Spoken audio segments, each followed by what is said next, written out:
Story time audio ബുക്സിലേക്ക് എല്ലാവർക്കും സ്വാഗതം. ജോയിസി എഴുതിയ കാണാത്ത തീരങ്ങൾ. പിള്ളയുടെ മുറ്റത്ത് കാർ നിൽക്കുമ്പോൾ മണി 8 കഴിഞ്ഞു. സന്ദീപ് പിന്നോട്ട് ചാരിയിരുന്ന് ഉറങ്ങിപ്പോയിരുന്നു. ഡ്രൈവർ വിളിച്ചപ്പോഴാണ് ഉണർന്നത്. കിഷോർ ഡോർ തുറന്ന് ഇറങ്ങിക്കഴിഞ്ഞു.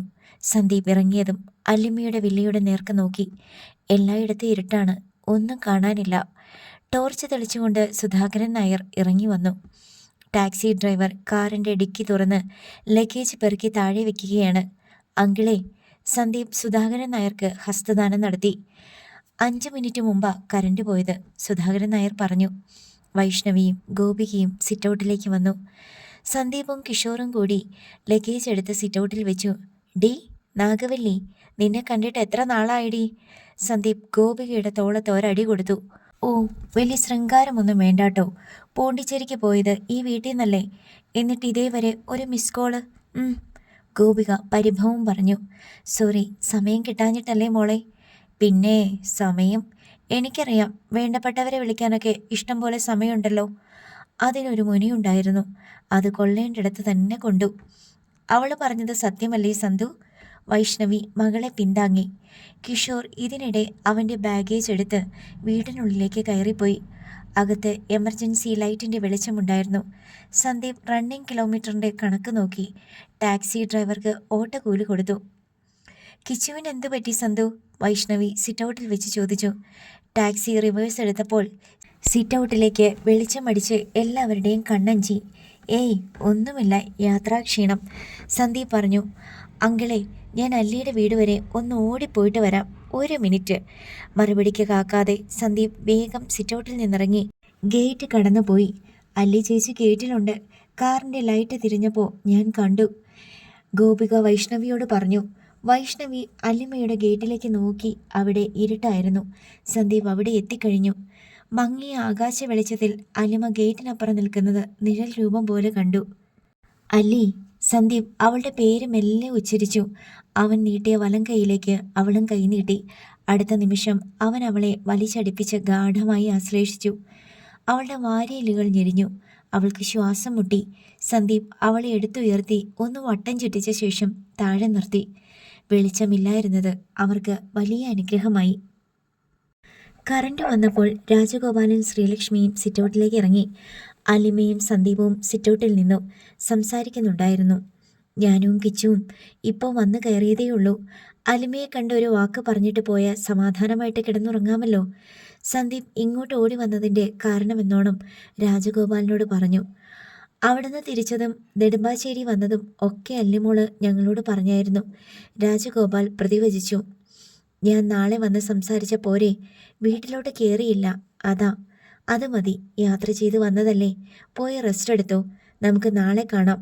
Okay, good night. സന്ദീപ് രാജഗോപാലിനെയും ശ്രീലക്ഷ്മിയും മാറി മാറി നോക്കിക്കൊണ്ട് പറഞ്ഞു. എന്നിട്ട് സിറ്റൗട്ടിൽ നിന്നിറങ്ങി. ഗേറ്റ് അടച്ചിട്ട് വരാം. അല്ലിമയും അവൻ്റെ കൂടെ ഇറങ്ങി. മുട്ടിയുരുമിയാണ് ഗേറ്റ് വരെ ചെന്നത്. ദേഹത്തിനൊരു കാന്തശക്തി ഉണ്ടെന്ന് സന്ദീപിന് തോന്നിപ്പോയി. ഇത് ന്യൂട്ടൻ്റെ ഗുരുത്വാകർഷണമൊന്നുമല്ല, പ്രണയത്തിൻ്റെയാണ്. തമ്മിലൊരുമുന്ന ഇടങ്ങളിൽ പൂവിടരുന്നു, സുഗന്ധം പരക്കുന്നു. ഗേറ്റിലെത്തിയിട്ട് സന്ദീപ് നിന്നു. എന്നാ ഞാൻ പോട്ടെ, നാളെ കാണാമല്ലേ? ക്ലാസ്സില്ലേ നാളെ? രാവിലെ വരുമോ? അവൻ മൂളി. അതിരാവിലെ? മഞ്ഞും തണുപ്പുമുള്ള വെളുപ്പാങ്കാലത്ത്? കുസൃതി ചിരിയോടെയാണ് ചോദ്യം. വേണ്ട, നാളെ എക്സ്റേ എടുത്ത് നോക്കട്ടെ, എല്ല് വല്ലതും ഒടിഞ്ഞിട്ടുണ്ടോയെന്ന്. പതുക്കെ പറ. അച്ഛനും അമ്മയും സിറ്റൗട്ടിലുണ്ട്. ഷോ, അവൾ കൈ കുടഞ്ഞു. പോട്ടെ. പോകാൻ മനസ്സ് വരാതെയാണ് ചോദ്യം. അത്ര പോലും മനസ്സില്ലാതെയാണ് ഉത്തരം. നിഴലും വെളിച്ചവും ഇണയാടുന്ന രാവിൻ്റെ സാന്ദ്രതയിൽ പ്രണയകടാക്ഷങ്ങൾക്ക് എന്തൊരു വശ്യത, എന്തൊരു കാന്തശക്തി. ഓക്കെ. അവളുടെ ശിരസിൽ മൃദുവായിന്ന് തട്ടിയിട്ട് സന്ദീപ് തിരിഞ്ഞു നടന്നു. സുധാകരൻ നായരുടെ വീട്ടിലെത്തി. അകത്ത് കയറിയ ശേഷം അവൻ തന്നെ മുൻവാതിലടിച്ച് കുറ്റിയിട്ടു. ഡൈനിങ് ടേബിളിനരികെ കസേരയിലിരുന്ന് കിഷോർ നാരങ്ങാനീര് ചേർത്ത കട്ടൻ ചായ കുടിക്കുന്നുണ്ടായിരുന്നു. ഇത്ര പെട്ടെന്നിങ്ങ് പോന്നോ? വൈഷ്ണവി സന്ദീപിനോട് ചോദിച്ചു. രാത്രിയല്ലേ, സംസാരിക്കാനൊന്നും നിന്നില്ല. സന്ദീപ് പറഞ്ഞു. പിന്നെന്തിനാ ഓടിപ്പോയത്? ഒന്ന് കാണാൻ. വിരഹമല്ലായിരുന്നോ വിരഹം? ഗോപിക കറങ്ങുന്ന ഫാനിലേക്ക് നോക്കിക്കൊണ്ട് ആരോടൊന്നില്ലാതെ പറഞ്ഞു. നിന്നോടാരെങ്കിലും ചോദിച്ചോ? ഒന്ന് പോടി അവിടുന്ന്. ആൻറ്റി, എനിക്കും കട്ടൻ ചായ. വൈഷ്ണവി ഊറിച്ചിരിച്ചുകൊണ്ട് കിച്ചണിലേക്ക് പോയി. ഒരു മുല്ലപ്പൂ മണം എവിടുന്ന് വരുന്നു? ഗോപിക സന്ദീപിനെ പാളി നോക്കി. അല്ലിമയുടെ മുടിയിൽ മുല്ലപ്പൂ കതിരുകൾ ഉണ്ടായിരുന്നുവെന്ന് സന്ദീപ് ഓർത്തു. അവനൊരു ജാള്യത തോന്നി. തീർച്ചയായും ആൻറ്റിക്കും കിട്ടിയിട്ടുണ്ടാവണം മുല്ലപ്പൂ മണം. നിനക്ക് വേറെ പണിയൊന്നുമില്ലേ? കുറേ നേരമായല്ലോ ചളിയടിച്ചോണ്ട് നിൽക്കുന്നു. കിഷോർ ഗോപിയുടെ നേർക്ക് ദേഷ്യപ്പെട്ടു. ഞാനങ്ങോട്ടൊന്നും പറഞ്ഞില്ലല്ലോ, പിന്നെന്താ എന്നോട് ചൂടാകുന്നേ? പോണ്ടിച്ചേരിന്ന് വന്നിട്ട് ഒന്നും വാങ്ങിച്ചുകൊണ്ട് തന്നില്ല. കണ്ടപ്പോൾ ഒരു സന്തോഷവാക്ക് അതുമില്ല. വന്നപ്പോൾ മുതൽ വെള്ളി മൂങ്ങിയിരിക്കുന്ന പോലെ ഒരു ഇരിപ്പ. എന്തു പറ്റി സന്തുവേട്ട ഇയാൾക്ക്? എടി, നീ അവനോട് കുസ്തിക്ക് നിൽക്കണ്ട. ക്ലൈമറ്റ് ചേഞ്ച് ആയതിൻ്റെയാ, സന്ദീപ് അലസമിട്ടിൽ പറഞ്ഞു. അതിനെന്നോടെന്തിനാ തട്ടിക്കയറുന്നേ? അവൾ പിറുപിറുത്തുകൊണ്ട് കിച്ചണിലേക്ക് പോയി. സോഫിയ സിമന്റ് പൂശാത്ത ഇഷ്ടിക ചുമര് ചാരി കാലുകൾ നീട്ടിവെച്ച് കട്ടിലിൽ ഇരിക്കാൻ തുടങ്ങിയിട്ട് നേരം കുറേയായി. മടിയിൽ ഒരു തലയണ എടുത്തു വെച്ചിട്ടുണ്ട്. അവൾ പിണങ്ങിയിരിക്കുകയാണെന്ന് അറിയാവുന്നതുകൊണ്ട് സഹോദരങ്ങൾ ആരും അവളോട് മിണ്ടാൻ ചെല്ലുന്നില്ല. വാതിൽക്കൽ വന്നു നിന്ന് അവളെ നോക്കി നിന്നിട്ട് അവർ തിരിച്ചു പോകും. കുര്യച്ചായൻ അടിച്ച അടി കുറേ കടുത്തുപോയി എന്ന മനസ്താപം ഉള്ളതുകൊണ്ട് വത്സമ്മയും മകളെ അലട്ടാൻ പോയില്ല. കുടുംബ പ്രാർത്ഥനയ്ക്ക് നേരമായപ്പോൾ വത്സമ്മ ചെന്ന് മകളെ വിളിച്ചു. നീ കുരിശു വരയ്ക്കാൻ വരുന്നില്ലേടി? ഇല്ല, നിഷേധാത്മക സ്വരത്തിൽ സോഫിയ പറഞ്ഞു. അതെന്താ ഇല്ലാത്തെ? എന്നെത്തിനാ? അതിൽ ജീവിതത്തോടും അവളുടെ ദുരിതങ്ങളോടും ദൈവത്തോടും വ്യവസ്ഥിതികളോടും ലോകത്തോടുമുള്ള എല്ലാ പ്രതിഷേധവും ഉണ്ട്. നീ കാണിച്ച കുരുത്തക്കേടിന് കർത്താവ് എന്നാ വിളിച്ചു? ഞാനൊരു കുരുത്തക്കേടും കാണിച്ചില്ല. ഇല്ലേ? ആശുപത്രിക്കാരെ പറഞ്ഞല്ലോടി നീ അവിടെ ഏതാണ്ട് കള്ളത്തരം കാണിച്ചെന്ന്. ആശുപത്രിയുടെ രഹസ്യം നീ ആർക്കാണ്ടും ചോർത്തി കൊടുത്തെന്ന്. ആശുപത്രിയിൽ എവിടെയാ രഹസ്യം? അതെന്താ, നിലവറയോ ലോക്കറോ മറ്റോ ആണോ രഹസ്യം സൂക്ഷിക്കാൻ? രോഗികളെ ചികിത്സിക്കുന്ന സ്ഥലമല്ലേ? നീ അവിടെ എന്നതാ ചെയ്തേ? 1990 ഡിസംബർ മാസം 3-ാം തീയതി അവിടെ ആരൊക്കെയാ പ്രസവിച്ചതെന്ന് രജിസ്റ്റർ നോക്കിയിട്ട് പറഞ്ഞു കൊടുത്തു. ആർക്ക് പറഞ്ഞു കൊടുത്തു? അന്വേഷിച്ചു വന്നവർക്ക്. അത് നിന്റെ ജോലിയാണോ? അതാണോ അവിടെ നിന്റെ ജോലി? ആണോടി? സോഫിയ ഉത്തരം പറഞ്ഞില്ല. നിന്റെ ജോലി എന്നതാ? രോഗികൾക്ക് മരുന്ന് കൊടുക്കണം, അവരുടെ മുറിവ് വെച്ച് കെട്ടണം, കുത്തിവെക്കണം, പ്ലഷർ നോക്കണം. ഇതൊക്കെയല്ലേ? പ്ലഷറല്ല, പ്രഷർ. എത്ര പ്രാവശ്യം പറയണം? പിന്നെയും പ്ലഷർ. എന്തെങ്കിലും ആയിക്കോട്ടെ, ചോദിച്ചതിന് ഉത്തരം പറ. ഞാനൊരു തെറ്റും ചെയ്തില്ല, അതെനിക്ക് ഉറപ്പാ. എന്നെങ്കിൽ പിന്നെ എന്നേത്തിനാടി പോലീസ് നിന്നെ അന്വേഷിച്ച് നിന്റെ ഹോസ്റ്റലിൽ ചെന്നേ? പോലീസ് അന്വേഷിച്ച് ചെന്നോ? ഇല്ല, ആശുപത്രിക്കാരെ എന്നതെല്ലാമാ നിന്റെ പപ്പയെ പറഞ്ഞത്. അവരെന്നതാ പറഞ്ഞേ? ഞാൻ എന്നാ ചെയ്തെന്നാ? ആശുപത്രിക്കാരുടെ ശമ്പളം മേടിച്ചാണ്ട് ചാരപ്പണി ചെയ്തെന്ന്. വല്ലവർക്കും വേണ്ടിയിട്ട്. ആശുപത്രിക്കാരൊരിക്കലും അങ്ങനെ പറയത്തില്ല. സിസ്റ്റേഴ്സ് നടത്തുന്ന ആശുപത്രിയാ, അവരങ്ങനൊന്നും പറയത്തില്ല. ആരെങ്കിലും കള്ളം വിളിച്ച് പറഞ്ഞതാ. നീ കള്ളത്തരമൊന്നും കാണിച്ചില്ലെങ്കിൽ ഇങ്ങനെ രാഖി രാമായണം ഒളിച്ചിടേണ്ട കാര്യമില്ലല്ലോ. ഉണ്ടോ? നീ എന്തുകൊണ്ട് ആരോടും പറയാണ്ട് എല്ലാം വാരിക്കെട്ടി ഓടിപ്പോന്നേ? അപ്പം നിന്റെ കയ്യിലുമുണ്ട് കുഴപ്പം. സോഫിയ മൗനമായി ഇരുന്നു. നിനക്കൊന്നും പറയാനില്ലേടി? മമ്മിയോട് പറഞ്ഞ് മനസ്സിലാക്കാൻ പറ്റത്തില്ല, അതുകൊണ്ടാ പറയാതെ. ശരി, പപ്പ കള്ളം കുടിച്ച് വരുമ്പോൾ നീ പറഞ്ഞ് മനസ്സിലാക്കിക്കൊട്. വത്സമ്മ തിരികെ പോയി. ഏതാനും നിമിഷങ്ങൾക്കുള്ളിൽ അടുത്ത മുറിയിൽ നിന്ന് കുടുംബ പ്രാർത്ഥന കേട്ടു. കർത്താവിൻ്റെ മാലാഖയിൽ തുടങ്ങി എപ്രിക്കാന എന്ന ശുദ്ധീകരണ സ്ഥലത്തിലെ ആത്മാക്കൾക്ക് വേണ്ടി വരെയുള്ള പ്രാർത്ഥന സാധാരണഗതിയിൽ പോയി. പൊടുന്നനെ എത്രയും ദയുള്ള മാതാവേ എന്ന ക്ലൈമാക്സിലേക്ക് കൂപ്പുകുത്തി. ജെറിക്കും ലീമയ്ക്കും ടെസ്സിക്കും ഇതിൽ പരമൊരു ആശ്വാസമില്ല. 53 മണി ജപവും ലുത്തീനിയെയും മമ്മി നിലം തൊടാതെ ചാടിക്കടന്നിരിക്കുന്നു. അരമണിക്കൂർ രക്ഷപ്പെട്ടു കിട്ടിയതിൻ്റെ സന്തോഷം അവർ പരസ്പരം പുഞ്ചിരിച്ച് പ്രകാശിപ്പിച്ചു. കുടുംബ പ്രാർത്ഥന വൈകുന്ന വേളകളിലാണ് ഇത്തരം വെട്ടിച്ചുരുക്കലുകൾ.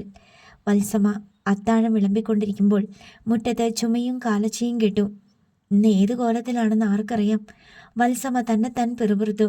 കുര്യച്ചൻ കയറി വന്ന പാടയെ വിളിച്ചു. എടി സോഫി. സോഫിയ മടിയിൽ നിന്ന് തലയണ എടുത്തു കളഞ്ഞ് എഴുന്നേറ്റ് ചെന്നു. കുര്യച്ചൻ ആട്ടം നിർത്തി സ്റ്റഡിയായി നിന്ന് അവളെ അടിമുടി നോക്കി. നിന്നെ കാറെ കയറ്റി ഇവിടെ കൊണ്ടുവന്ന് വിട്ടവന്മാര് ആരായിരുന്നടി? അവർ മലയാളികളാ. ഒരാൾ സന്ദീപ്, മറ്റേയാൾ കിഷോർ. അതെനിക്കറിയാം. നിന്റെ ആരാണെന്നാ ചോദിച്ചേ? എൻ്റെ ആരുമല്ല. പിന്നെ എന്തിനാടി നീ അവന്മാരുടെ കാറെ കയറിയത്? എന്നെ ഇവിടെ കൊണ്ടുവിടാൻ വേണ്ടി ടാക്സി വിളിച്ചുകൊണ്ട് വന്നതാ, സോഫിയ പറഞ്ഞു. നീ ഇത്രയും നാളും അവന്മാരുടെ കാറയിലാണോ ഇവിടെ വന്നുകൊണ്ടിരുന്നേ? ആണോടി? അല്ല. പറഞ്ഞു തീർന്നതും കൈ വീശി ചെകിട്ടത്ത് ഒരൊറ്റയടി അടിച്ചു കുര്യച്ചൻ. കണ്ടവന്മാരുടെ കാറേ വന്നിറങ്ങിയ നിന്നെ ഇനി ഈ നാട്ടുകാരെന്ത് പേരാ വിളിക്കാൻ പോണേന്ന് നിനക്കറിയാവോ ഓടിയ മാനം കെട്ടവളെ? വീണ്ടും ഒരടി കൂടി വീണു. അപ്പോഴേക്കും വത്സമ്മ വന്ന് മുന്നിൽ കയറി. അവളെ തല്ലിയ നാട്ടുകാർ പേര് മാറ്റി വിളിക്കൂ? നീ മാറി നിൽക്ക് വത്സമ്മേ, നീ മുന്നീന്ന് മാറി നിൽക്ക്. കുര്യച്ചൻ ഭാര്യയെ തള്ളി മാറ്റിയിട്ട് സോഫിയയുടെ മുടിക്ക് കുത്തിപ്പിടിച്ചു. എടി, എന്തുമാത്രം പൈസ മുടക്കിയാ നിന്നെ പഠിപ്പിച്ചതെന്ന് നിനക്കറിയാവോ? നിനക്ക് പോണ്ടിച്ചേരിയിലെ ജോലി കിട്ടാൻ ആരുടെയൊക്കെ കാല് പിടിച്ചെന്ന് നിനക്കറിയാവോ? വത്സമ്മ കുര്യച്ചൻ്റെ കൈക്ക് കയറി പിടിച്ച് മുടി വിടിവിക്കാൻ ശ്രമിച്ചു. മമ്മി തടയണ്ട, തല്ലുന്നിടത്തോളം തല്ലട്ടെ, സോഫിയ പറഞ്ഞു. തല്ലുമടി, നിന്നെ ജോലിക്ക് വിട്ടതേ നിന്റെ തോന്നിയാസം നടക്കാനല്ല, ഈ വീട് നോക്കാനാ. നീ മാത്രം പഠിച്ച് മജിസ്ട്രേറ്റ് ആയാൽ മതിയോ? ഇളയതങ്ങൾക്ക് പഠിക്കണ്ടായോ? ആര് പഠിപ്പിക്കും? പറയടി. അതെല്ലാം ഞാനല്ലേ ചെയ്തുകൊണ്ടിരുന്നേ. ജോലി ചെയ്ത ശമ്പളമെല്ലാം ഇങ്ങോട്ടല്ലേ അയച്ചു തന്നേ. ഇനി നീ എന്നാ ചെയ്യും? ഞാൻ അതാ ചോദിക്കുന്നേ. എവിടെങ്കിലും നിനക്ക് ജോലി കിട്ടുമോ? നിന്റെ സർട്ടിഫിക്കറ്റ് എല്ലാം അവരുടെ കയ്യിലല്ലേ. ഇനി നിനക്കത് തിരിച്ചു കിട്ടുമോ? 2 വർഷം ജോലി ചെയ്തതിൻ്റെ സർട്ടിഫിക്കറ്റ് ഇനി അവർ തരുമോ? അതുണ്ടെങ്കിലല്ലേ എവിടെയെങ്കിലും ജോലിക്ക് കയറാൻ പറ്റത്തുള്ളൂ. ഇതിനിടെ വത്സമ്മ ഗുസ്തി പിടിച്ച് സോഫിയയുടെ മുടിക്കുത്തിൽ നിന്നുള്ള പിടി വിടിവിച്ചു. ഇനി എല്ലാവർക്കും കൂടെ വല്ല വിഷവും വാങ്ങി തിന്ന് ആത്മഹത്യ ചെയ്യാം, അതാ നല്ലത്, കുര്യച്ചൻ ആരോടൊന്നില്ലാതെ പറഞ്ഞു. ഒരെണ്ണത്തിൻ്റെയെങ്കിലും കണ്ണ് തെളിഞ്ഞല്ലോ എന്ന് സമാധാനിച്ചിരുന്നതാ, അതും കൊണ്ട് നശിപ്പിച്ചു. വന്നു കയറിയപ്പോഴുണ്ടായിരുന്ന വീര്യവും ബലവും വിഷയത്തിലുള്ള ഏകാഗ്രതയും നിലനിർത്താൻ കഴിയാതെ കുര്യച്ചൻ പതറിപ്പോയി. ഇതിൽ കൂടുതൽ അടിയും ബഹളവും പ്രതീക്ഷിച്ചിരുന്നതാണ്. അനുഭവിക്കട്ടെ, എല്ലാവരും അനുഭവിക്കട്ടെ. അയാൾ തിണ്ണയിലെ ചാരുകസേരയിൽ പോയി കിടന്ന് പിറുപിറുത്തു. വത്സമ്മയ്ക്ക് സമാധാനമായി. കുര്യച്ചൻ കള്ളുകുടിച്ച് വീട്ടിലെത്തുമ്പോൾ ഉണ്ടാകാൻ പോകുന്ന തല്ലും ബഹളവും ഓർത്ത് വേവലാതിപ്പെട്ടിരിക്കുകയായിരുന്നു വത്സമ്മ. അത്താഴം വിളമ്പിയ ശേഷം വത്സമ്മ വന്ന് സോഫിയെ വിളിച്ചു. നീ കഞ്ഞി കുടിക്കുന്നില്ലേ? വിളമ്പി വെച്ചു, എണീറ്റ് വാ. എനിക്ക് വേണ്ട. സോഫിയ കട്ടിലിൽ ചുമരും ചാരി ഇരിക്കുകയാണ്. വല്ലതും കഴിച്ചേച്ച് കിടക്കു പെണ്ണേ, വത്സമ്മ ശാസിച്ചു. വേണ്ടാന്ന് പറഞ്ഞാൽ വേണ്ട. സോഫിയ ആകാശത്തോടും ഭൂമിയോടും സകല ജീവജാലങ്ങളോടും പിണങ്ങിക്കഴിഞ്ഞിരുന്നു. ഇതിനേക്കാളും വലിയ തല്ല് നിനക്ക് കിട്ടുമെന്നാണ് ഞാൻ വിചാരിച്ചേ. കുറഞ്ഞു പോയതാണോടി ഇപ്പം കുറ്റം? കുറഞ്ഞു പോയെങ്കിൽ മമ്മി ചെന്ന് പറ 4 എണ്ണം കൂടെ വെച്ചു കൊടുക്കാൻ, കണക്ക് തികയട്ടെ. നിനക്ക് തികഞ്ഞില്ലായിരിക്കും. പപ്പ പറഞ്ഞതിൽ എന്താണ് തെറ്റ്? നിനക്കിതിൻ്റെ വല്ല കാര്യവും ഉണ്ടായിരുന്നോ? സോഫിയ മിണ്ടാതിരുന്നു. നീ കഞ്ഞി കുടിക്കാൻ എണീറ്റ് വരുന്നുണ്ടോ ഇല്ലയോ? ഇല്ലെന്ന് പറഞ്ഞല്ലോ. എന്നാ പട്ടിണി കിടക്ക്. അല്ല പിന്നെ. വത്സമ്മ തിരികെ പോയി. അടുക്കളയിലെ തട്ടും മുട്ടും ശബ്ദങ്ങളും ഇളയ സഹോദരങ്ങളുടെ കലപിലയും വത്സമ്മയുടെ വഴക്കു പറച്ചിലുകളും കേട്ടുകൊണ്ട് സോഫിയ വെറുതെ കിടന്നു. കുറേ കഴിഞ്ഞ് ഇളയവൾ ടെസ്സിമോൾ കട്ടിലിനരികെ വന്നു. സോഫിയയെ നോക്കി അല്പനേരം നിന്നിട്ട് അവൾ കട്ടിലിൽ കയറി ഓരം പറ്റിക്കിടന്നു. ചേച്ചി, ടെസ്സിമോൾ പതിയെ വിളിച്ചു. മിണ്ടാണ്ട് കിടന്നുറങ്ങിക്കോ, സോഫിയെ ശാസിച്ചു. എന്നോടെന്തിനാ ദേഷ്യപ്പെടുന്നേ? ഞാൻ എന്നാ ചെയ്തു ചേച്ചീനെ? സോഫിയ അതിനുത്തരം പറഞ്ഞില്ല. ടെസ്സിമോൾ മിണ്ടാതെ കിടന്നു. വീട്ടിനുള്ളിലെ വിളക്കുകൾ ഒന്നൊന്നായി അണയുന്നത് സോഫിയെ അറിയുന്നുണ്ടായിരുന്നു. ആ മുറിയിലെ ലൈറ്റ് അണഞ്ഞു. ഓരോന്നോർത്ത് നോക്കിയപ്പോൾ സോഫിയയ്ക്ക് കുറ്റബോധം തോന്നി. സംഭവിച്ചതൊന്നും വീട്ടുകാരുടെ തെറ്റല്ല. വലിയ പ്രതീക്ഷകളോടെയാണ് അവർ തന്നെ പഠിപ്പിച്ചതും ജോലിക്ക് അയച്ചതും. തെറ്റുപറ്റിയത് തനിക്കാണ്. ആ ചെറുപ്പക്കാർ ഹോസ്പിറ്റൽ രജിസ്റ്ററിലെ വിവരങ്ങൾ തിരക്കിയപ്പോൾ അറിയില്ലെന്ന് പറഞ്ഞ് അവരെ തിരിച്ചയക്കാമായിരുന്നു. അവരോട് സഹകരിക്കാതെ ഒഴിഞ്ഞു മാറാമായിരുന്നു. ഹോസ്പിറ്റൽ റെക്കോർഡ്സിലെ വിവരങ്ങൾ ഹോസ്പിറ്റൽ അതോറിറ്റിയുടെ അനുവാദമില്ലാതെ ഒരിക്കലും മറ്റൊരാൾക്ക് കൈമാറാൻ പാടില്ലായിരുന്നു. പക്ഷേ സന്ദീപേട്ടൻ്റെ പ്രണയകഥ കേട്ടപ്പോൾ പ്രണയിക്കാൻ കൊതിക്കുന്ന മനസ്സ് അവരോടൊപ്പം ചേർന്നു എന്നതാണ് സത്യം. ഓർത്ത് നോക്കിയാൽ താൻ എന്തൊക്കെയാണ് ചെയ്തു കൂട്ടിയത്. ഹോസ്പിറ്റൽ രഹസ്യം ചോർത്തിക്കൊടുക്കുക മാത്രമല്ല, അപരിചിതരായ ആ യുവാക്കളോടൊപ്പം നെയ്വേലിക്ക് യാത്ര പോയി. അതിനായി ലീവ് എടുത്തു. അവർ ഹോസ്റ്റൽ വിട്ടിറങ്ങാൻ പറഞ്ഞപ്പോൾ അവരോടൊപ്പം പോയി ഹോം സ്റ്റേയിൽ താമസിച്ചു. ഡോക്ടർ അമേലിയെ കാണാൻ അവരോടൊപ്പം പോയി. പിന്നെ ചെന്നൈ യാത്ര. അവിടെ നിന്ന് ഫ്ലൈറ്റിൽ കേരളത്തിലേക്ക്. എന്ത് ധൈര്യത്തിലാണ് താൻ ഇതൊക്കെ ചെയ്തത്? പുരുഷന്മാർ പോലും ചെയ്യാൻ ധൈര്യപ്പെടുമോ? അരുതായിരുന്നു. കൂത്താട്ടുകുളത്ത് നിന്ന് പോണ്ടിച്ചേരിയിൽ പോയി നഴ്സിംഗ് ജോലി ചെയ്യുന്ന പാവപ്പെട്ട വീട്ടിലെ ക്രിസ്ത്യാനി പെണ്ണിന് യോജിച്ച പ്രവൃത്തിയായിരുന്നില്ല ഇതൊന്നും. പക്ഷേ ഇങ്ങനൊന്നും വരുമെന്ന് വിചാരിച്ചില്ലല്ലോ. ഒന്നിനു പുറകെ ഒന്നായിട്ട് ഓരോന്നും ചെയ്യാൻ താൻ പ്രേരിപ്പിക്കപ്പെടുകയായിരുന്നു. ഒഴിഞ്ഞു മാറാൻ നിവൃത്തി ഉണ്ടായിരുന്നില്ല. ഹോസ്പിറ്റലിൽ നിന്ന് സർട്ടിഫിക്കറ്റുകൾ തിരിച്ചു കിട്ടിയില്ലെങ്കിൽ എന്തു ചെയ്യും?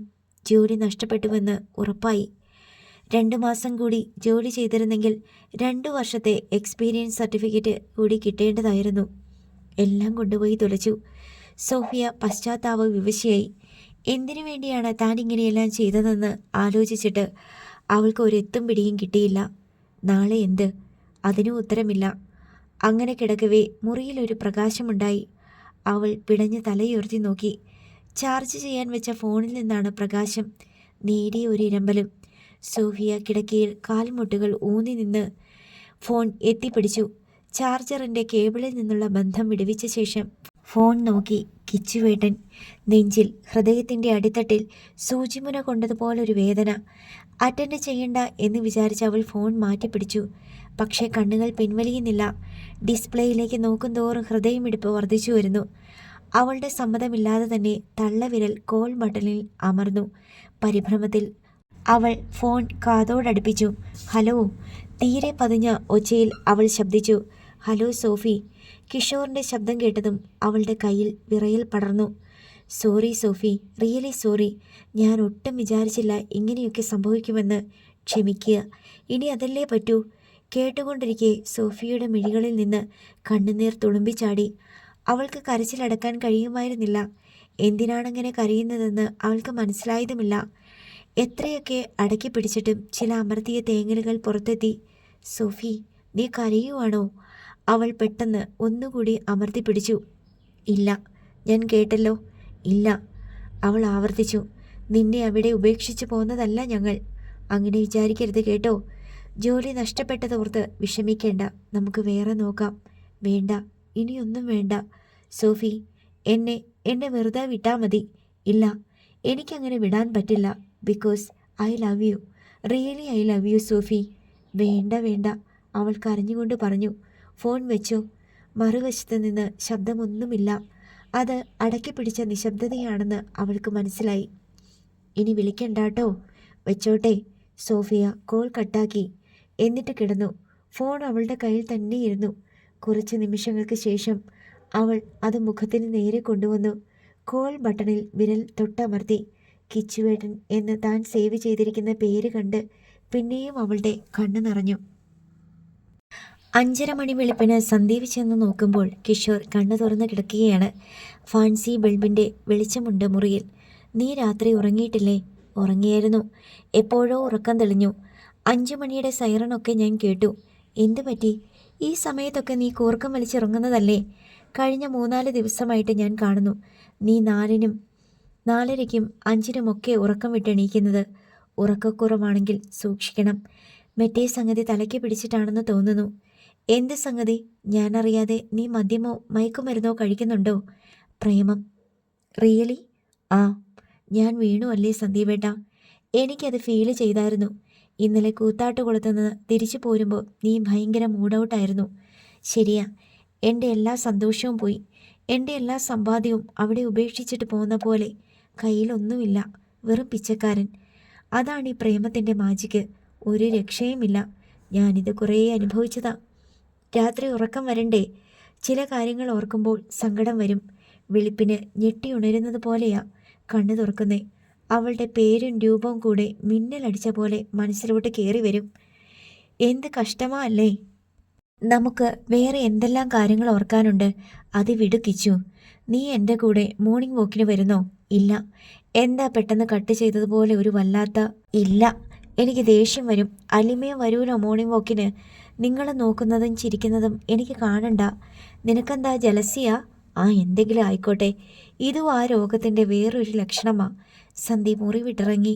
കടമ്പ്രയാറിൻ്റെ കരയ്ക്കുള്ള നടപ്പാതയിൽ 5 മണി മുതൽ ഹൗസിംഗ് കോളനിയിലെ അന്തേവാസികൾ പ്രഭാത സവാരി ആരംഭിച്ചിരുന്നു. സന്ദീപും ഗേറ്റ് കടന്നു ചെന്ന് ആ അണിയിൽ പങ്കാളിയായി.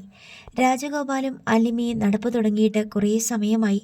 ക്രോസ് റോഡിൽ വെച്ച് ഇരുകൂട്ടരും പരസ്പരം കടന്നുപോയി. സന്ദീപ് അലിമയെ നോക്കി പുഞ്ചിരി തൂകി. രാജഗോപാൽ അവളേക്കാൾ കുറച്ച് പിന്നിലായിരുന്നു. 6:30 മണിക്ക് നടത്തം അവസാനിപ്പിച്ച് കടമ്പ്രയാറിൻ്റെ കരയ്ക്ക് മരങ്ങൾ കൂടി നിൽക്കുന്നിടത്ത് ടൈൽസ് പാകിയ ചതുരക്കളത്തിൽ മാർബിൾ ബെഞ്ചുകൾക്ക് സമീപം സന്ദീപ് കാത്തുനിന്നു. രാജഗോപാലും അല്ലിമയും കൂടി സന്ദീപ് നിൽക്കുന്നിടത്തേക്ക് വന്നു. ഇന്ന് ഹരിപ്പാട് പോകുന്നോ അതോ ഇവിടെ ഉണ്ടാകുമോ? രാജഗോപാൽ ചോദിച്ചു. ഇന്ന് പോകുന്നില്ല, സന്ദീപ് പറഞ്ഞു.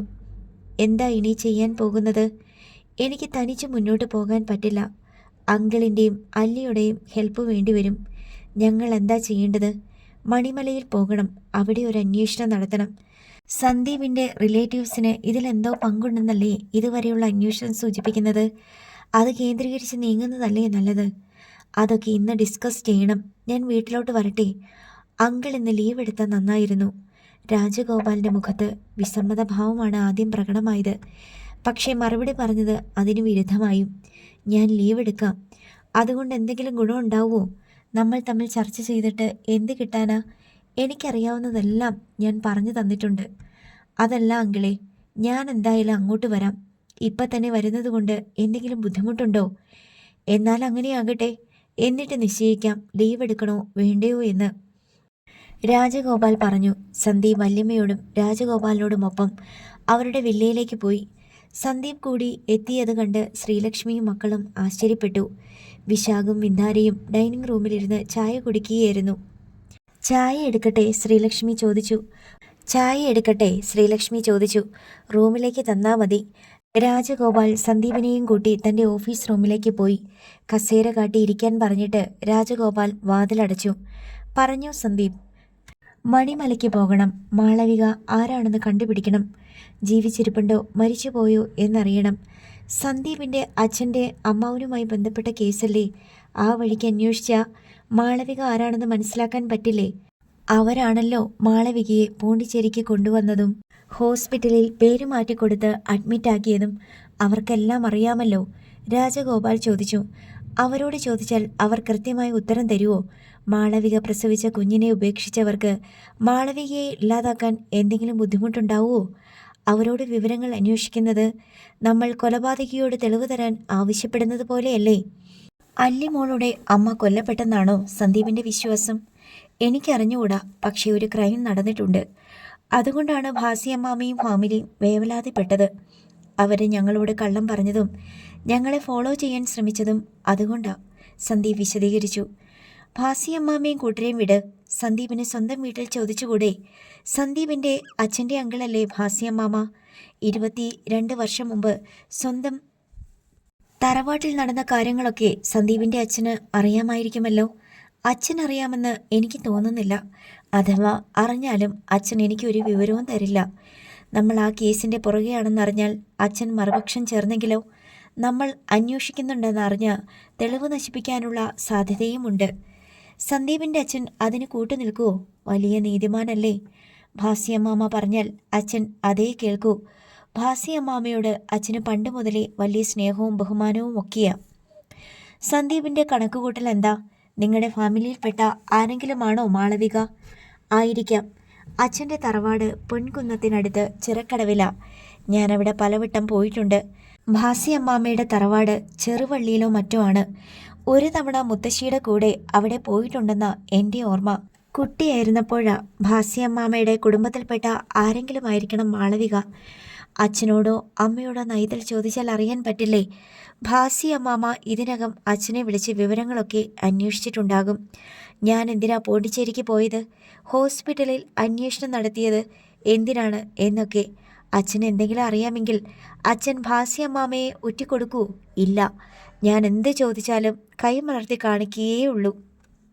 സന്ദീപ് അല്ലിമയുടെ ജനന രഹസ്യം തേടിച്ചെന്നതാണ് പോണ്ടിച്ചേരിയിലെന്ന് അച്ഛൻ ഭാസിയമ്മാമയോട് പറഞ്ഞിട്ടുണ്ടാവില്ലേ? ചിലപ്പോൾ പറഞ്ഞിട്ടുണ്ടാവാം. അപ്പോൾ അല്ലിമോളുടെ ജീവനും ഭീഷണിയുണ്ടാവാൻ സാധ്യതയുണ്ടല്ലേ? ഉണ്ട്. അതുകൊണ്ടാണ് ഞാൻ അച്ഛനോട് ഒന്നും ചോദിക്കുന്നില്ലെന്ന് തീരുമാനിച്ചത്.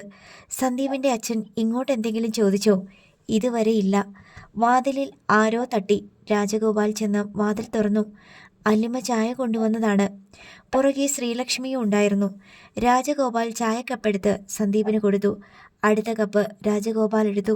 അല്ലിമ സന്ദീപിനെയും അച്ഛനെയും മാറി മാറി നോക്കി. രണ്ടുപേരുടെയും മുഖത്ത് അസാധാരണമായ ഗൗരവമുണ്ടായിരുന്നു. അന്വേഷണം തുടരണോ അതോ അവസാനിപ്പിക്കണമോ എന്ന് സന്ദീപ് തന്നെ അച്ഛനോട് ചോദിച്ചു നോക്കണം. അച്ഛനല്ലേ സന്ദീപിനെ അന്വേഷണത്തിന് തള്ളിവിട്ടത്? നിർത്താൻ അച്ഛൻ പറഞ്ഞ അതിനർത്ഥം അച്ഛൻ്റെ അമ്മാവിൻ്റെ ഫാമിലിയുമായി അല്ലിമോൾക്ക് ബന്ധമുണ്ടെന്നാ. പിന്നെ നിങ്ങൾ തമ്മിലുള്ള മാരേജിന് തടസ്സമില്ലല്ലോ. അതല്ല, സമ്മതമല്ലെന്ന് പറഞ്ഞാൽ നമുക്ക് അന്വേഷണം തുടരാം. അതല്ലേ സേഫ്? അത് അച്ഛൻ ഇങ്ങോട്ട് പറയട്ടെ. അപ്പോൾ എനിക്ക് ചോദിക്കാൻ ചോദ്യങ്ങളുണ്ട്. അച്ഛനും മകനും തമ്മിൽ സംഘർഷം വേണോ? രാജഗോപാൽ ചോദിച്ചു. അച്ഛൻ വിട്ടുവീഴ്ചയില്ലാത്ത ജഡ്ജിയല്ലേ? അപ്പോൾ എനിക്ക് ചോദിക്കാമല്ലോ, ഒരു ക്രൈം നടന്നിട്ടുണ്ടെന്നറിഞ്ഞാൽ നമ്മളത് മറച്ചു വെക്കുന്നതാണോ നീതി, അതോ വെളിച്ചത്ത് കൊണ്ടുവരുന്നതാണോ എന്ന്? നമുക്കറിയില്ലല്ലോ ക്രൈം നടന്നിട്ടുണ്ടോ ഇല്ലയോ എന്ന്. എനിക്കറിയാം. ഒരു ചോരക്കുഞ്ഞിനെ പ്രസവിച്ച് 2-4 ദിവസത്തിനുള്ളിൽ എറിഞ്ഞു കളയുന്നത് ക്രൈമല്ലേ? അതിൻ്റെ അമ്മയെ കൊല ചെയ്യുന്നത് ക്രൈമല്ലേ? ശ്രീലക്ഷ്മിയും അല്ലിമയും നടുക്കത്തിൽ സന്ദീപിനെ നോക്കി. കല്യാണം നടന്നു കിട്ടിയാൽ ഇതിവിടെ അവസാനിപ്പിക്കാനായിരിക്കും എല്ലാവർക്കും താല്പര്യം. എനിക്ക് പക്ഷേ അങ്ങനെയല്ല. ഇതിൻ്റെ കാണാമറിയത്ത് ആരുടെയൊക്കെയോ ചോരയുണ്ട്. ഒരുപക്ഷെ അത് തെളിയിക്കാൻ വേണ്ടിയായിരിക്കാം അല്ലിയെയും എന്നെയും തമ്മിൽ വിധി കൂട്ടിമുട്ടിച്ചത്. മനസ്സിലാകാത്ത പോലെ പകച്ചു നിന്ന ശ്രീലക്ഷ്മിയോട് രാജഗോപാൽ പറഞ്ഞു. ലക്ഷ്മി, സന്ദീപിൻ്റെ അന്വേഷണം ഇപ്പോൾ എത്തിയിരിക്കുന്നത് സന്ദീപിൻ്റെ ഫാമിലി തന്നെയാ. മനസ്സിലായില്ലേ? സന്ദീപിൻ്റെ അച്ഛൻ്റെ അമ്മാവിൻ്റെ കുടുംബത്തിൽപ്പെട്ട ആരോ ആണ് അല്ലിമോളെ പ്രസവിച്ചത്. ആ സ്ത്രീയുടെ പേരാണ് മാളവിക. നമുക്ക് അങ്ങേയറ്റവും ഇങ്ങേയറ്റവും കിട്ടി. നടുവിൽ എന്താന്ന് അറിയില്ല. അത് അന്വേഷിച്ചു പോയാൽ, കണ്ടുപിടിച്ചാൽ, വെളിച്ചത്ത് കൊണ്ടുവന്നാൽ ആർക്കൊക്കെ അതുകൊണ്ട് ഉപദ്രവമുണ്ടാകും എന്ന് പറയാൻ പറ്റില്ല. സന്ദീപിന് തന്നെ പിന്നീട് തോന്നിയേക്കാം വേണ്ടായിരുന്നെന്ന്. അല്ലിയുടെ അമ്മ എന്താ പറയുന്നേ? കല്യാണത്തിന് സമ്മതം കിട്ടിയ ഞാൻ ഈ അന്വേഷണം വേണ്ടത് വെക്കണമെന്നാണോ? അല്ല, ശ്രീലക്ഷ്മി ദൃഢസ്വരത്തിൽ പറഞ്ഞു. അത് കണ്ടുപിടിക്കണം. ഞാനല്ല ഇവളുടെ അമ്മയെന്ന് നാട് മുഴുവൻ അറിഞ്ഞാലും വേണ്ടില്ല. ഒരു പെണ്ണിൻ്റെ ജീവിതം കുറേ പേര് ചേർന്ന് നശിപ്പിച്ചതാണെങ്കിൽ അത് ലോകം അറിയണ്ടേ? അല്ലിമ ലക്ഷ്മിയുടെ കരം ഗ്രഹിച്ചു. വിരലുകൾ കോർത്ത് മുറുകെ പിടിച്ച് ഐക്യദാർഢ്യം അറിയിച്ചു. എല്ലാവർക്കും ഒരേ മനസ്സാണെങ്കിൽ നമുക്കൊന്ന് പൊരുതി നോക്കാം. പക്ഷേ ഇടയ്ക്ക് വെച്ച് ആരും തോൽവി പേടിച്ച് പിന്മാറരുത്, രാജഗോപാൽ പറഞ്ഞു. ഏതായാലും സന്തുവേട്ടൻ ഇത്ര കഷ്ടപ്പെട്ടതല്ലേ അച്ഛാ, നമുക്കതൊന്നറിഞ്ഞു വെക്കാം. വേറൊന്നിനും വേണ്ടിയല്ല. എൻ്റെ ജനനത്തിന് പുറകിൽ ചതിയും കൊലപാതകവും ഉണ്ടെങ്കിൽ അത് പുറത്തു വരട്ടെ, അല്ലിമ പറഞ്ഞു. രാജഗോപാൽ ദീർഘശ്വാസം എടുത്തു. പിന്നെ അനുകൂല ഭാവത്തിൽ തലയാട്ടി. രാജഗോപാൽ ജോലിക്ക് പോകാതെ ലീവ് എടുത്തു. ശ്രീലക്ഷ്മി ജോലിക്ക് പോയി. വിശാഖും വിന്താരയും പഠിക്കാനും പോയി. അല്ലിമയെ കൂടി മണിമലയ്ക്ക് കൊണ്ടുപോകണമെന്നുള്ളത് സന്ദീപിൻ്റെ നിർബന്ധമായിരുന്നു. 22 വർഷം മുമ്പ് നടന്ന സംഭവങ്ങളൊന്നും ആളുകൾ ഓർത്തിരിക്കണമെന്നില്ല. അല്ലിമയെ നേരിട്ട് കണ്ടാൽ മാളവികയുടെ രൂപത്തോട് സാമ്യമുണ്ടെങ്കിൽ ആളുകൾക്ക് തിരിച്ചറിയാൻ കഴിഞ്ഞെങ്കിലോ എന്നതായിരുന്നു അതിന് പിന്നിലെ യുക്തി. സന്ദീപ് സുധാകരൻ നായരുടെ വീട്ടിൽ തിരിച്ചെത്തി. താൻ ഇന്ന് മണിമലയ്ക്ക് പോവുകയാണെന്ന് കിഷോറിനെ അറിയിച്ചു. നീ ഞങ്ങളോടൊപ്പം വരുന്നോ? സന്ദീപ് ചോദിച്ചു. ഇല്ല, നിങ്ങൾ പോയിട്ട് വാ. നീ എന്ത് ചെയ്യാൻ പോണു? ഓഫീസിൽ പോകണം. ലീവ് എക്സ്റ്റെൻഡ് ചെയ്തില്ലായിരുന്നോ? ജോലി ചെയ്യാൻ വേണ്ടിയല്ല, കുറേ കാര്യങ്ങളുണ്ട്. സുധാകരൻ നായരും വൈഷ്ണവിയും വിചാരിച്ചത് സന്ദീപ് ഹരിപ്പാട്ടേക്ക് തിരിക്കുമെന്നായിരുന്നു. ഞങ്ങൾ മണിമല വരെ പോയിട്ട് വരാം ആൻറ്റി എന്ന് സന്ദീപ് പറഞ്ഞപ്പോഴാണ് വൈഷ്ണവിക്ക് അതിശയം തോന്നിയത്. അപ്പോൾ വീട്ടിൽ പോകണ്ടേ? അമ്മയെ അച്ഛനെ കാണണ്ടേ? ഞങ്ങൾ പോയിട്ട് ഇന്ന് തന്നെ വരും. സന്ദീപ് യാത്ര പറഞ്ഞിറങ്ങി. രാജഗോപാലിൻ്റെ കാറിലായിരുന്നു യാത്ര. സന്ദീപിൻ്റെ കാർ സംശയിക്കപ്പെട്ടെങ്കിലോ എന്ന് വിചാരിച്ച് മുൻകരുതൽ എടുത്തതാണ്. അല്ലിമോൾ ഒരൈഡിയ പറഞ്ഞു. കാർ ഡ്രൈവ് ചെയ്യവേ രാജഗോപാൽ സന്ദീപിനെ പാളി നോക്കി. അതായത്, നമുക്ക് ആദ്യം ഭാസ്യമ്മാമയുടെ തറവാട്ടിലേക്ക് പോകാം. കൂടെ എന്നെ കണ്ടാൽ അത് വലിയ പ്രശ്നമാകും. പ്രത്യേകിച്ച് എൻ്റെ അന്വേഷണ വാർത്ത അവിടെ കിട്ടിയിട്ടുണ്ടായിരിക്കും. ഭാസ്യമ്മാമ വേണ്ടപ്പെട്ടവരെ വിളിച്ചറിയിക്കാതിരിക്കില്ലല്ലോ, സന്ദീപ് തർക്കിച്ചു. സന്ദീപ് ഒരു സൺഗ്ലാസൊക്കെ വെച്ച് കാറിലിരുന്നാൽ മതി, ഇറങ്ങണ്ട. അവിടെ ഒരു തവണയല്ലേ പോയിട്ടുള്ളൂ, ആർക്കും അത്ര പരിചയം കാണില്ലല്ലോ. നിങ്ങൾ രണ്ടുപേരും എന്ത് ചെയ്യും? ഞാൻ ടെലിഫോൺസിലെ ഉദ്യോഗസ്ഥനാണല്ലോ, ദാ ഇതും എടുത്തിട്ടുണ്ട്. BSNLൻ്റെ ഐഡൻറ്റിറ്റി കാർഡ് കഴുത്തിലിട്ടിരുന്നത് അയാൾ ഇടത് കൈകൊണ്ട് എടുത്തു കാട്ടി. ഞാൻ അങ്ങനെ തന്നെ അവിടെ സ്വയം പരിചയപ്പെടുത്തും. അല്ലിമയും BSNL എംപ്ലോയി തന്നെ. രാജഗോപാൽ തൻ്റെ പദ്ധതി വെളിപ്പെടുത്തി. അതിൽ ചെറിയൊരു സാധ്യതയുണ്ടെന്ന് തോന്നിയ സന്ദീപ് അനുകൂലിച്ചു. 3 മണിക്കൂർ നീണ്ട യാത്രയ്ക്ക് ശേഷം ഉച്ചയ്ക്ക് 1:30 മണിയോടെ കാർ ചെറുവള്ളിയിലെത്തി. ഭാസ്യമ്മാമയുടെ തറവാട്ടിലേക്കുള്ള വഴിയെപ്പറ്റി സന്ദീപിന് കൃത്യമായ ധാരണയില്ലാതിരുന്നതിനാൽ പലരോടും ചോദിച്ചും കേട്ടുമാണ് പോയത്. റബ്ബർ തോട്ടങ്ങളെ ചുറ്റിവരിഞ്ഞു പോകുന്ന ടാർ റോഡിലൂടെ ചെറിയൊരു കയറ്റം കയറി അവർ നിരപ്പായ സ്ഥലത്ത് പണിത വലിയൊരു വീടിൻ്റെ ഗേറ്റിനു മുന്നിലെത്തി. രാജഗോപാലും അല്ലിമയും പുറത്തിറങ്ങി. സന്ദീപ് ഡ്രൈവിംഗ് സീറ്റിലേക്ക് മാറിയിരുന്നു. കാസ്റ്റ് അയൺ കൊണ്ട് പടുത്തുയർത്തിയ ഭീമാകാരമായ ഗേറ്റിൻ്റെ ഒരു പാളിയിലെ വിക്കറ്റ് ഗേറ്റിലൂടെ രണ്ടുപേരും അകത്തേക്ക് നടന്നുപോയി. വിശാലമായ വീട്ടുവളപ്പ്, മതിൽക്കെട്ടിനുള്ളിൽ നാനാതരം ഫലവൃക്ഷങ്ങൾ. മാവ്, പ്ലാവ്, പേര, ചാമ്പ, കമ്പിളിനാരകം, ശീമച്ചാമ്പ, മാംഗോസ്റ്റിൻ, മുള്ളങ്കി, അത്തി തുടങ്ങി ഒട്ടേറെ ഇനങ്ങൾ. 2 നിലയിൽ പണി കഴിപ്പിച്ച വലിയൊരു വീട്. അതിൻ്റെ കിഴക്ക് ഭാഗം ആധുനിക പ്രൗഢിയിലുള്ള നവനിർമ്മിതിയും വടക്ക് ഭാഗം പഴയ എട്ടുകെട്ടുമാതിരി അറയും നിരയുമുള്ള പുരാതന നിർമ്മിതിയുമായിരുന്നു. കാർ പോർച്ചിൽ 2 കാറുകളും ഒരു ടിപ്പറും ഒരു ട്രാവലറും കിടപ്പുണ്ട്. രാജഗോപാൽ കോളിംഗ് ബെല്ലിൻ്റെ സ്വിച്ചിൽ വിരലമർത്തിയപ്പോൾ വീട്ടിനുള്ളിൽ കിളിചിലയ്ക്കുന്ന നാദം കേട്ടു. അച്ഛാ, ഇവിടെ നിരീക്ഷണ ക്യാമറയുണ്ട്, അല്ലിമ സ്വരം താഴ്ത്തി പറഞ്ഞു. നെവർ മൈൻഡ്, രാജഗോപാൽ മന്ത്രിച്ചു. 50-55 പ്രായം തോന്നിക്കുന്ന തടിച്ചൊരു സ്ത്രീ വന്ന് വാതിൽ തുറന്നു. അവരുടെ മോടിയുള്ള ചുരിദാറും കഴുത്തിലെയും കയ്യിലെയും കനമുള്ള ആഭരണങ്ങളും ആ കുടുംബത്തിലെ അംഗമാണെന്ന് വ്യക്തമാക്കുന്നതായിരുന്നു. ആരാ, എന്താ? ആ സ്ത്രീ താൽപ്പര്യത്തോടെ സിറ്റൗട്ടിലേക്ക് ഇറങ്ങി വന്ന് ചോദിച്ചു. ഞാൻ BSNL ഉദ്യോഗസ്ഥനാ, രാജഗോപാൽ പറഞ്ഞു. ഇതെൻ്റെ സബോർഡിനേറ്റാണ്. രാജഗോപാൽ അല്ലിമയും പരിചയപ്പെടുത്തി. തൻ്റെ ഐഡൻറ്റിറ്റി കാർഡ് കാണിച്ചു. ഇങ്ങോട്ടിരുന്നോളൂ. മധ്യവയസ്കയായ സ്ത്രീ സിറ്റൗട്ടിലെ ഇരിപ്പിടങ്ങളുടെ നേർക്ക് കൈ ചൂണ്ടി. സിറ്റൗട്ട് വിസ്തൃതമായിരുന്നു.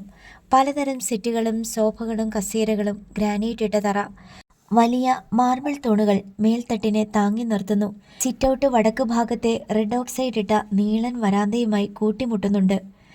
ഇവിടെ BSNL ലാൻഡ് ഫോൺ കണക്ഷൻസ് എത്ര എണ്ണമുണ്ട്? രാജഗോപാൽ തിരക്കി.